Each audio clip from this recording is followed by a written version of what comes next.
मोदी योगी फडणवीस तुझसे बैर नहीं, लेकिन तुम्हारे सरकार में जो गद्दार नेता है उनकी खैर नहीं, हा थेट इशारा दिलाय जैन मुनी निलेश चंद्र यांनी। ते एबीपी माझाच्या महाकट्ट्यावर बोलत होते। सुरुवातीला कबूतरखान्याबाबत आक्रमक भूमिका घेणारे मंत्री मंगल प्रभात लोढा यांनी नंतर मात्र सावध भूमिका घेतली।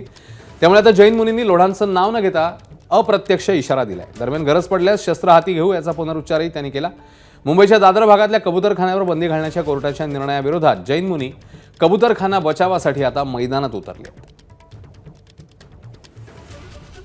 वेले पार्लाचं मंदिर तुम्ही बुलडोझरनं तोडलं, अलिगल मध्ये मस्जिद बनल्या तुम्ही तोडल्या का?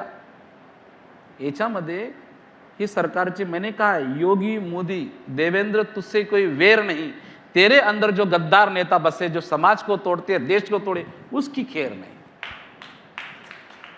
असे कोण आहेत नेते सत्तेमध्ये बसलेले?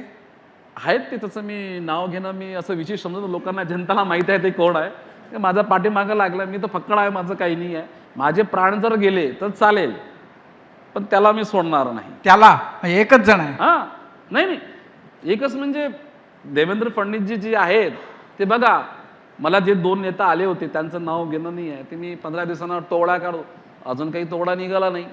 ज्यांचं नाव घेणं टाळतायत ते जस्ट लोकांच्या रेफरन्ससाठी म्हणून, ते लोढा हे मंत्री आहेत आणि त्यांच्यावर समहाऊ जैन समाज नाराज आहे आणि ती नाराजी ते सरकारपर्यंत पोहोचवण्याचा प्रयत्न करतायत। आणि तुमचं मत आहे की मंत्री लोढा जे आहेत ते फडणवीसांपर्यंत नीट तुमचा मेसेज पोहोचवत नाहीत, असा तुमचा आरोप आहे, बरोबर? असं समजून घेतो मी।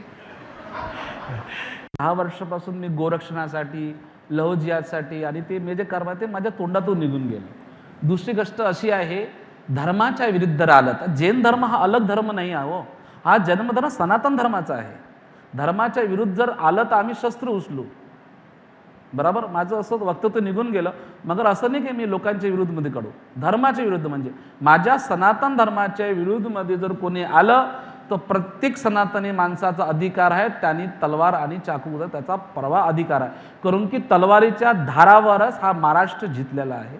राष्ट्र वाचवायचं आहे ना आम्हाला। हा विवाद फक्त इलेक्शनच्या वोटसाठी। मला वाटलं का आता आपल्याला एक कोंबीमुळे जैन समाज एकत्रित होऊ शकते, तर कशाला इकडे तिकडे जायचं? आम्ही स्वतःच आमची जैन लोक उभी करू आणि आमचे नगरपालिकेत करू, जाते आमचं नगरसेवक राहणार तर आम्हाला पण अन्याय मिळेल, आम्हाला इकडे तिकडे जावं लागतं। आता ते आता इथं शिवसेना इथं BJP हारली, शिवसेना हारली, पुरा लालबागमध्ये मारवाडी परेशान आहेत। कोणा मोठे मोठे मंत्री करतात, तुम्ही आम्हाला वोट दिले का? अशी जर आमच्यावर अत्याचार होत असेल तर आम्हाला आम्ही जे लोकांना मी ते लोक आले बोले महाराज आपली पार्टी खोलो, म्हणजे ठीक आहे, आशीर्वाद आहे माझा, करा। एबीपी माझा, उघडा डोळे बघा नीट।